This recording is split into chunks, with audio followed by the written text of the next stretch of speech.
So again, thank you very much for coming, and let's get started. So today we'll be covering 4 basic steps. Avoiding the common pitfalls of lead management. There's lots of things that are common denominators in the way that you manage leads that will help you become more effective in doing so. I do recognize that each and every studio is unique. This is a character-driven business, so not everything will apply, but you can take it and spin it with your own fashion and your own flavor. The second step will be efficient but personal lead management. We must be a finely tuned machine, but at the same time, it's so important that we don't lose our personal touch. 3, I'm going to cover a simple way to improve the retention of your students. And lastly, one of the most critical steps is how to get your staff on board by using a system and sticking to it so that we're all truly working as a team. So let's get started. Now, when it comes to avoiding the pitfalls of lead management, the first one I'd like to discuss is a metaphor, not paving the roads to your studio. What do I mean by this? A quick example. Let's cover the Vancouver 2010 Olympics. One of the main focuses in the preparation was the transportation infrastructure. New roads were built, a new Canada line was built. Traffic plans were designed and redesigned to limit the accessibility on some of the major roads to Olympic traffic only. Why did we do all this? Well, the biggest concern was having people that wish to get to the events, but having them not be able to get to them. Now, here's the metaphor. This should be your biggest fear too. The idea is that there's a lot of people out there that any time may become interested in taking a lesson, and not just a lesson at any studio, a lesson at your studio specifically. But quite often that interest might not reach the studio, and that's what I'd like to cover. So here's some examples. Let's start with your phone. Here's some questions I'd like you to ask yourself. What hours of the day do you answer the studio phone? And when you're not there, is it forwarded to your cell? Are those the same hours that people are calling to ask questions? We all know that previous to now, banks were notorious for only being open during hours that all of us were working. So it was a little bit prohibitive to creating relationships. Well, your studio is a similar thing. Also, voicemails do deflate interest. No matter how cheerful and how informative your voicemail message is, they do add a step in your sales process, which is having to get in touch with the person after they've left a message. Also, I would like to find this technology, but to date, I've never seen an answering machine prevent the studio down the block from having the student decide to take a lesson with them instead of you. So again, one of the key things I'd like you to focus on is when are you picking up your phone, and is there a way that you can make sure those are the same hours that your potential students would be calling you to get more information. Next, your website. So let's take a look at our website from an objective standpoint. Is it easy for me, being the prospective student, to drop by your site, confirm you may or may not offer what I'm interested in, and then leave it up to you to contact me and help me decide if it is?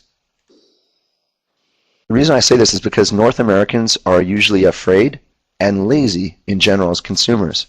So expecting me, being the North American consumer, to call or email you from your contact page is not really an intelligent way to make sure they get a chance to experience what you offer. As the consumer, I either don't have time or energy to call you or even email you right now. I might have even had a bad experience in the past where the person was too pushy on the phone. I'm not going to name any fitness organizations, but some of them are extremely pushy when you call them. So we have to be aware of these things. We need to call the people that go to our website, not expect them to call us. Now, it's true that some people will call or email the action-oriented people, but for each one of these action-oriented people, there's another 9 that aren't. Instead, offer me some information in exchange for my contact information. So basically what I'm saying is provide an area where you can have a curiosity link or an interested in more info link, and provide me with info in exchange for my contact info. So by filling out the form below, you'll receive a basic overview of the lessons, the frequently asked questions, and so forth. That way you're not just throwing me, try a free lesson and these types of things. Also, flat out it. You have to express to me that you understand that this decision is not always straightforward. Not all of us are educated in the different options of yoga and what different studios offer. So by putting the visual forth in front of me that in visiting your website, I now know that you understand that, and you will do what it takes to contact me and answer any of my questions. It's going to create a good relationship from the beginning, and we need to do that online. Lastly, I did a little bit of market research on some of the yoga studio websites locally, and I was a little bit disappointed to find that some still have coupons on them saying, you know, print this and bring it down to redeem whatever the offer is. Now, if you think about this, that might work at a grocery store because the people are frequenting a grocery store. But if we're talking about a business or a studio that someone has never been to, and you're offering a coupon on the website, that really is a contradiction. If I am the type of prospect that is willing to come down to your studio in a car, I probably would not be on your website. So providing me with a coupon on your website only does one thing, which is devalue your lessons from the beginning. Lastly, can people book lessons online if they are already convinced that they wish to take a lesson at your studio? So if they're already interested, or maybe they have a friend that has gone to your studio and they don't require any more convincing that it would be worth their while to come down and try a lesson, you have to have a way for them to be able to take that interest and keep that momentum by booking that lesson online versus needing to call or come down. Okay. Another channel that I need well paved is the social media channels. So are there any roads here that lead to your studio right now? Do you have a Facebook fan page? Essentially is what I'm asking you here.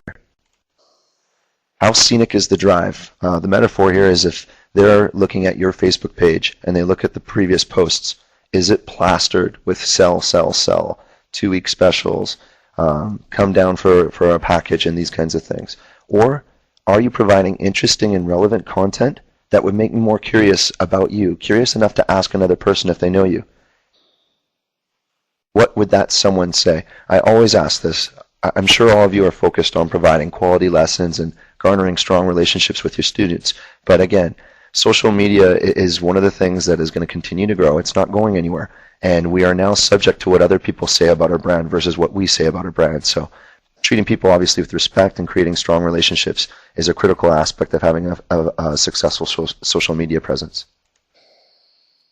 This is not a social media webinar though. We'll probably be doing one of those in a few weeks, so I'm going to go on to the other steps here. Your studio signage. As I drive by, what will I remember about your studio? That's the only question I want you to ask. As I walk by, what will make me stop and take a quick look? Or what will make me want to ask someone else if they know anything about you? A really simple message needs to be on the outside of your studio. I'm not sure what that message would be because each of us are different, but you do need to have some messaging and very, very clear contact information. A simple website domain name that everybody can spell. Perhaps have your phone number, but make sure both of them are clearly visible from the front of your studio.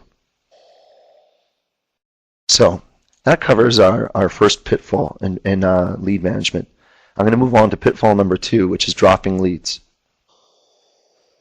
So when it comes to dropping leads, there's some things we need to pay attention to. One of them is keeping all communication history in one place.